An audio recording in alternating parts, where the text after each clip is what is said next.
Suicide rates are alarming, and today we will talk about hope for the mental health crisis.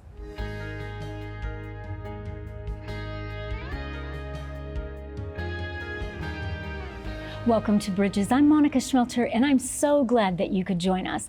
Today we're talking about a serious topic and the mental health crisis and the hope that lies for all of us in Christ. And I'm so delighted to have two guests from the Hope Line here today. I want to welcome you. So good to have you and meet you, Jameson. Yeah, good to be here. Thanks for having us. And Jennifer, again with you. So good to meet you and have you here. Yes, thank you. We're delighted to be here.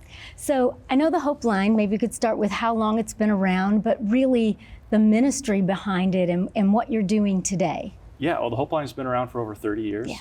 And our goal is to help students and young adults in crisis. And we primarily do that at thehopeline.com, where we have free 24/7 live chat, where students and young adults can chat with Hope coaches for free 24 hours a day. Yeah, and that's amazing. And I know some people might wonder, Jennifer, why such a crisis at this time? When you think about students in that age range, I can just hear people saying, well, what are they like worried about their kids? But yet there is a crisis for mental health today. What is behind that? Yeah, there's a stat that says that 42% of teenagers are diagnosed with a mental illness. Like, that is an alarming 42%. Stat. Yeah, and there's so many factors, I believe, that probably play into that, right? We know that there's been some isolation and some loneliness, and they don't have community like they once have. We know that social media plays a role in that, and the constant scrolling and comparing and things like that. And just a lot of stressors in their life and nobody to talk to. Some don't have a lot of support in their families. So I think there's so many different factors coming together, really leaving teenagers vulnerable to a lot of mental illnesses. Yeah. And I think that we all have to be cognizant and remind ourselves as adults that if I feel stress and pressure, right, how much harder is it for a person that's 13 years old that doesn't have the experience, right, that hasn't been through enough things in life to know there are hard times, right? They don't have all of that to process. And like you said, Jennifer, if they don't have community, if there aren't supportive parents and families, I would think all that plays into it. And I know, Jameson, you said, like, we talk about the Hope Line and being open 24/7, and we need that, right? We need that crisis line. But you also, at the Hope Line, deal with other issues as well. Yeah, we do. We have over 52 topics on our website where we have extensive information on that. And it's amazing the things that bring students and young adults to the Hope Line. It can be everything from bullying to a broken heart to relationships to abuse to suicide ideation. You know, you name it, we hear everything. We often like to say, you know, people are unique, problems are not. Yeah. After 30 years, we've kind of heard it all, you know. But yet we always want to care for the one. Yes. Everybody's important. Right. And so we never want to stray from that one-on-one crisis Exactly. care. Exactly. And most of us at one point in our life have been in some sort of a crisis. And when we look at young people, like when I hear you say, Jennifer, 42% of young people are diagnosed with some sort of mental illness, that just breaks my heart. That's so hard. And you're dealing with lots of different topics and issues. Are you faith-based at the Hope Line? Yeah, that's the beautiful part about what we get to do every day is a student or young adult will come to the Hope Line. They've maybe Googled what their pain point is. Maybe it's anxiety, maybe it's depression, or like you said, any number of different issues. And we meet them where they're at, right? And we'll talk to them about their need, and we're going to earn their trust and really ask them a lot of questions, make sure that they feel heard, make sure they feel understood. And then once they feel heard and understood, and we've kind of worked through some of that with them, it really earns us the opportunity for a little trust and for us to say to them, hey, you know, I happen to be a Christian, and I find a lot of hope and security in my faith in God. And do you have any spiritual beliefs? And just open that door to a spiritual conversation. And they're very often open to it because they've searched for everything and they've tried to fix themselves. They end up at a crisis line because not much else is working for them. And so we have this beautiful door to walk through and say, here's the real hope. Here's the real solution for your problem. And so we kind of follow their lead. And if they're willing to have that conversation, we dig right in. And we never leave a chat without offering prayer. And we know the power of prayer. Yes. And nobody turns down prayer. No. You know, even if they aren't a believer, they're like, well, if you want to pray for me, that's fine. Yes, I've heard so many people say, I'll take it. If there's any chance it'll work, right? So it's like a seed sown because it's truth and it's love and it's compassion shared into their life. So that's wonderful. Are the people that chat with the students, are they trained specifically or? Yes, we call them our Hope Coaches. Hope Coaches. And yeah, we do hire our Hope Coaches. They're paid positions, and they are highly trained in, first of all, just how the framework of a chat. We're going to listen. We're going to encourage people. We're going to apply advice and scripture and pray with them. But then also, we are all certified in suicide prevention. We are all trained in how to report abuse, because we get a lot of different abuse situations and sexual assault situations and things of that nature that come our way.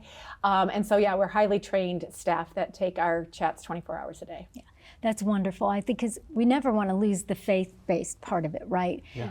But also with suicide and depression and isolation, there also has to be an understanding of what that's like for a person, and for a person to feel like we're understanding, like that's real, that people really do get depressed, and not just to belittle that.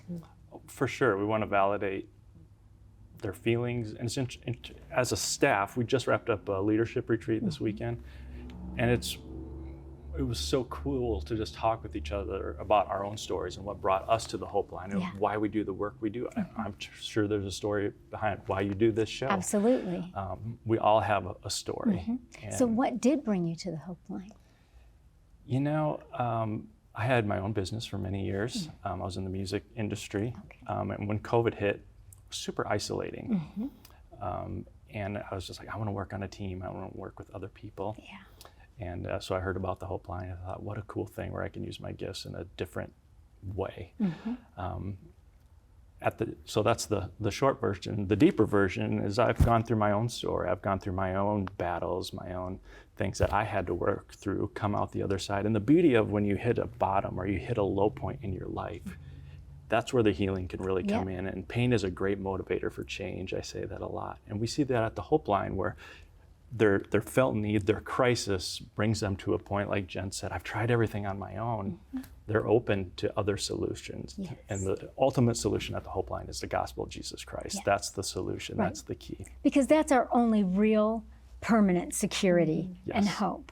All of these other things, right? Circumstances come and go. Yes. And so I thank God for every happy season of my life, right? Yeah. But they're not all that way. Yeah.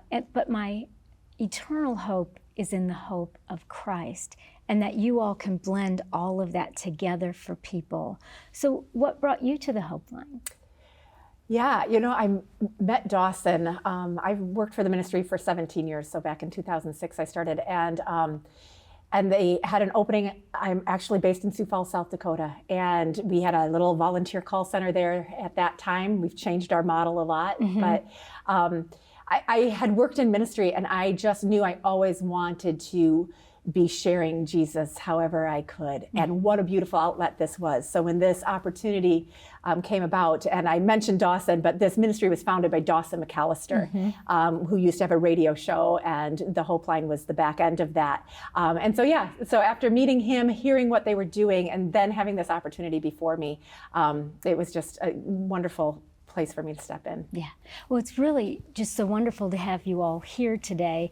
I mean, I remember going out to Columbia to see Dawson at his radio show years and years ago, and we did kind of a remote shoot Bridges interview talking about all that he did and his heart for students, and to offer that help and to offer that hope, and that the work is still going on is just amazing. And I know, Jameson, like culture and what students do changes all the time. How do you keep up with what works for students?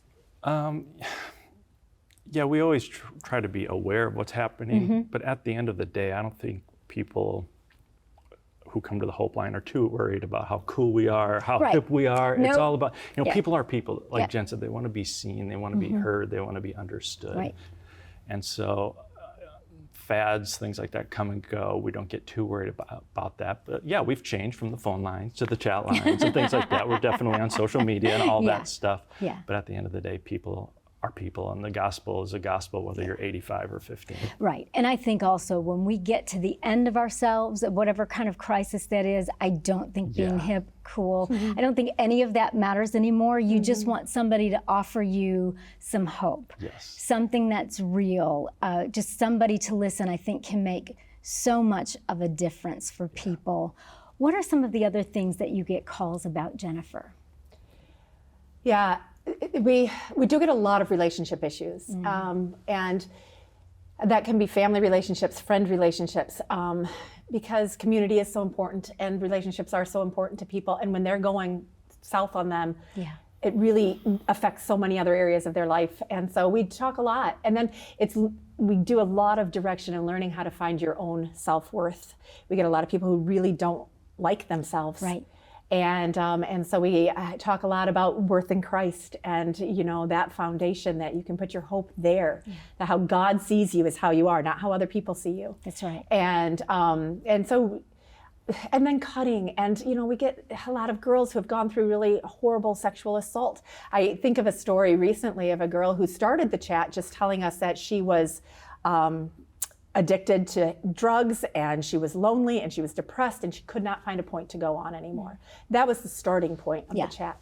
As the Hope Coach really tried to uncover the root issue, got to the fact that she had been sexually assaulted in her teens and had never told anybody before. So finally, when they have this door to open up and tell their story, and we could start unpacking that, and then she heard about a God who loved her and had been there even in that hard time and was calling out to her, and just this gospel was presented to her, and it all just, her heart was open, and she gave her life to Christ. And so you never know where a chat's going to start and where it's going to go, right? Because a lot of times we uncover a lot as we talk. Right, and I think that's where too the faith-based element and the fact that you all are praying and that you're working to earn somebody's trust and to get them to open up, because it would be very hard to tell anybody that kind of a story, right? And if somebody doesn't have supportive parents or community, it would be like that much harder for people.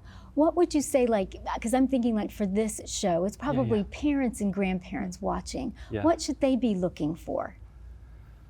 Oh man. Don't be afraid to lean in to the uncomfortable conversations is what I would say. It's okay to be like, I want to check in with you. How are you doing? What's really going on with you? I found that students will typically respond well to that. Yeah, if you just lean in. Well, we've got to take a break. I want you to stay with us here today on Bridges. When we come back, we're going to continue to talk about the Hope Line and the work that they are doing across the country.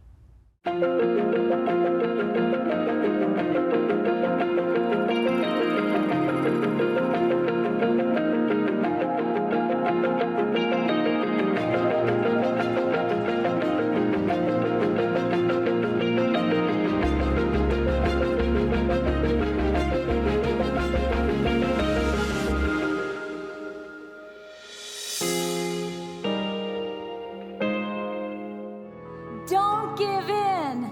God's word says you're an overcomer. If you hadn't done blah, blah, blah, this wouldn't have happened. And let me say this to you. If you think that you are in a mess of your own making, you are still an overcomer. When that temptation comes, you want to make sure that you are dressed for battle. Therefore, put on every piece of God's armor so you will be able to resist the enemy in the time of evil. It takes training. It takes discipline. And so when you're fighting that good fight of the faith, you take your story, whatever it is, and you saturate it in faith, and you fight for it. Visit monicaschmelter.com to schedule Monica to speak at your next event. If you are just joining us today on Bridges, we are talking about hope for the mental health crisis, and my two guests today that are here are from the Hope Line. And again, I'm just so glad, Jameson and Jennifer, that you could both join me today on Bridges. I think the mental health crisis and just the pressures that students are under is just so much, and if we can just reach out and touch lives and bring hope, right? That's what it's all about.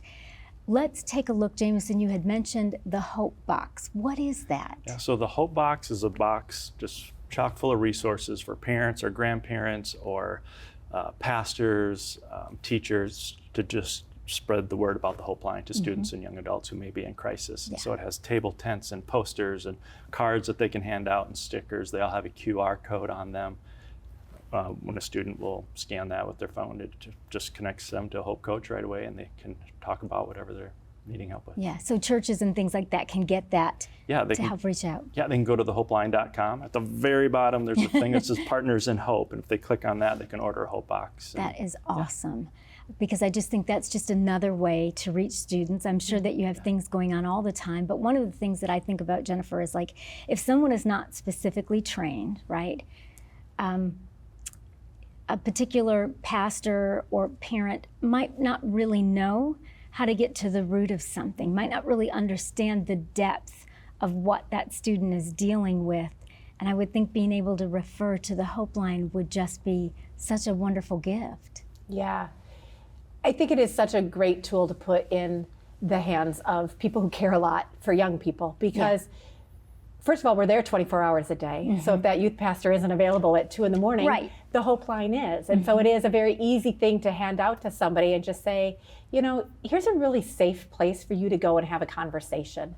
And, you know, I just recommend that whenever it hits you and you just feel like you need somebody to talk to, an outside perspective, somebody who isn't tied up in all these other emotions of your situation, perhaps, you know, like, here's just a great resource for you. Yeah. And I know that you all on the Hope Line deal with more than just suicide, but yet suicide rates are alarming.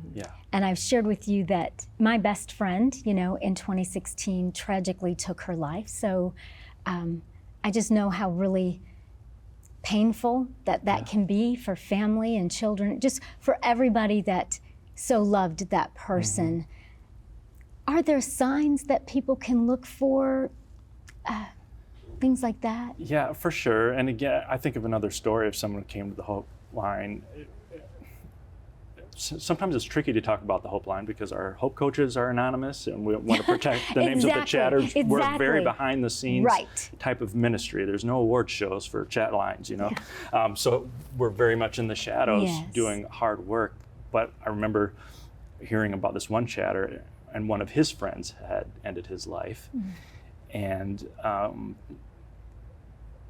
you know, he was in sports, all these things, and he just kind of withdrew into himself, stopped doing those things, and then he himself became suicidal. And it's just sort of this, you know, I don't know, trickle-down effect, I guess you'd call it, or whatever. And he just came like, I don't know what else to do. And again, he felt so isolated. I'm the only one dealing with this. We hear that all the time, you know, that isolation. And so when you see someone isolating, again, just lean in, be willing to have that maybe uncomfortable situation and check in. That'd probably be the number one thing that I would think of. Do you have any other warning signs that you would think of? Yeah, I do think there can be a withdrawal that happens before that you might, but everybody is different and everybody handles that different even. I think one of the myths out there is that if I ask the question, are you thinking of harming yourself? Are you thinking of killing yourself? That it's planting the seed in their mind, and that is a myth.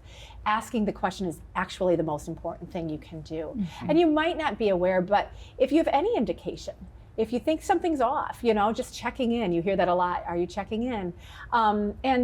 And again, you're not always going to know or see warning signs, but knowing that you're a safe place to talk to, knowing that, you know, it's okay to say, you know, you've been acting different lately. Are you okay? You know, and so not being afraid to ask the question. Yeah. And I think too, to not be afraid if there's some silence there, because sometimes you have to lean in for a while. Good point. You know, and like just kind of let things happen, because that's hard for somebody sometimes to get out of their mouth, because it's very emotional and it's a lot. And I think for a parent that would be awful to hear your child say, but I also think that, you know, part of the power of that is the secrecy. 100%. Yeah. And getting it out and understanding that none of us are the only ones. Right. Sometimes just verbalizing that, the power goes away of those secrets that you keep and hold so tight. You just got to let it go. That's a cool thing about what our Hope coaches do at the Hope Line. They don't know our Hope coaches. It's safe, it's confidential, it's private, it's on chat, and it can be very healing. Yeah. And we pray that it continues to be very healing, right? Because it's just alarming what's happening. So after a person talks, like on the Hope line, do you refer them somewhere, or what happens after that? We do. We have a lot of partners that we work with. One of the main things is we let the local church do the job of the local church. Yes. And so we have a partnership. We have thousands of vetted churches where if a chatter is willing, we can have a local church reach out and contact them within 24, 48 hours, something like that. And so that's been a big thing for us, where we let the church come in and take over that discipleship piece. So we deal with the crisis, we're the triage, but the key is for the local church then to step in. Right, because the local church is the one that can follow up and provide discipleship and whatever. You all are there for the crisis. Yeah. I wonder, do you know, like, I know you keep everything behind the scenes and anonymous. Do you know about how many people chat with you all in a year or in a month? Yeah, I mean, we have been growing our team steadily. The need is there, right? Yeah. We see we can't get to every chat all the time. And we're a donor-funded ministry, and we're hiring our Hope coaches as we can and expanding our team so we can reach more and more people all the time. Right now, you know, we are projecting to reach 30,000 people next year in a one-on-one chat. That's amazing. Yeah.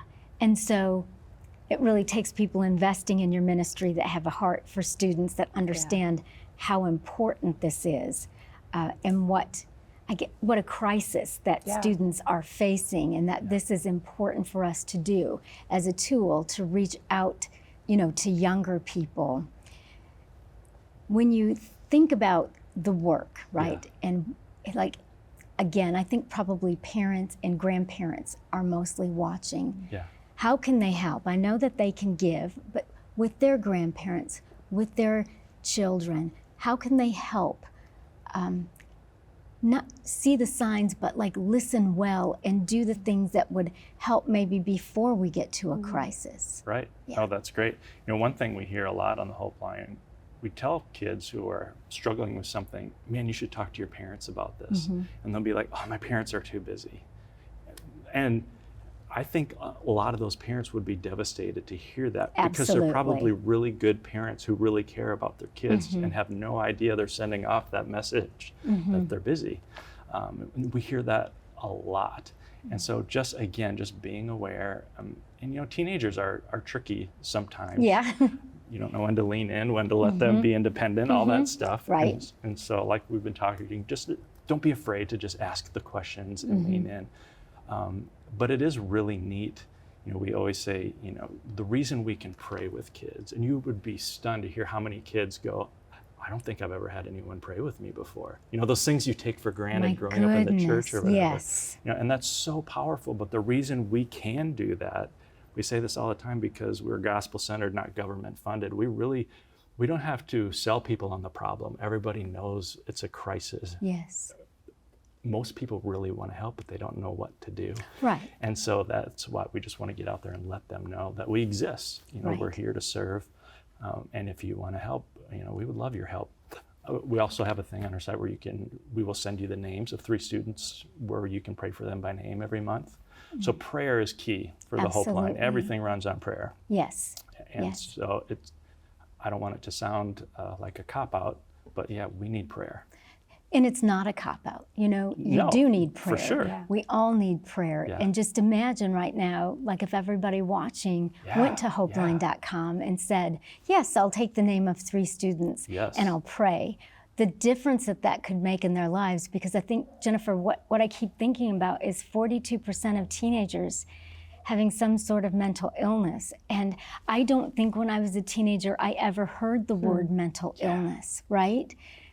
And so I'm sure that it existed then, but I don't think at the level that it is now. And it's heartbreaking. And I think if we as adults don't do something to lean in and to reach out, it will only grow worse.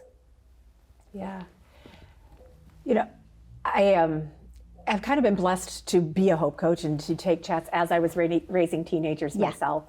And, you know, I think something that parents can also say, and grandparents can certainly say too, to their children and grandchildren is, I'm here, I'm not going to freak out. Yeah. You can tell me anything, and I want to hear it, even if it's hard. Because the other thing we hear kids say a lot on the Hope Line is, oh, my parents will be so disappointed in me, or oh, I just can't, my parents won't know how to react, and they'll overreact. And like, they care about their parents, and they're afraid of how so I think setting the stage that you're a safe place, that you're not going to overreact. And you might, a lot of the other counseling we do is your parents are doing the best they can. Right. Because it's rough. Yeah. It's awful. I mean, there are things that are just really bad, Yeah. So I think it's they just need a safe place. And families are that. Mentorship, like I would encourage anybody who has a heart for teens and young adults to mentor somebody in their church or their community.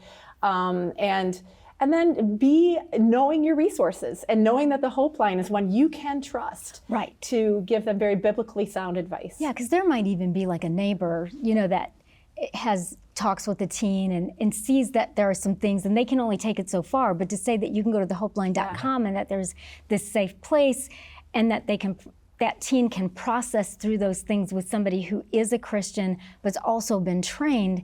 That's like all of it. So we're almost out of time, but we've got a Hope Box. Yes. People can give. Yes.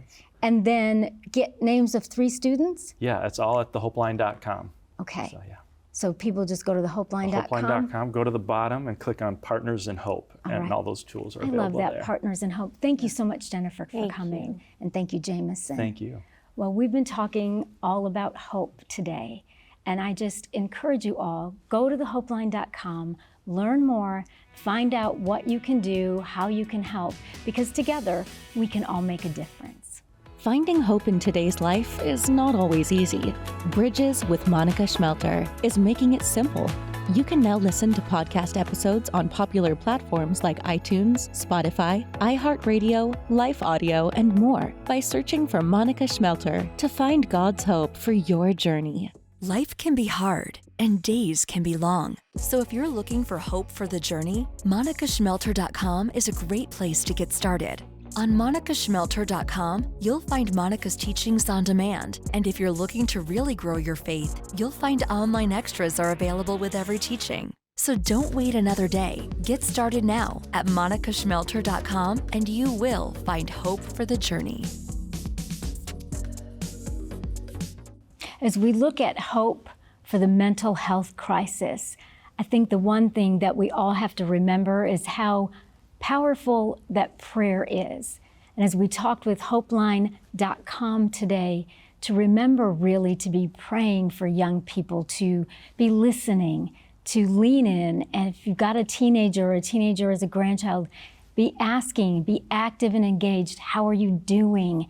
And then listening very carefully and doing what you can to help and to listen and to affirm and to validate. There are so many pressures in our world today, and it's unfortunate, it's regrettable. But as we walk in faith and as we do the part that God has given to us, I believe that we can see a great difference in the lives of students and those around us. I'm out of time today, but I thank you so much for joining me today on Bridges, where we bring you hope for the journey.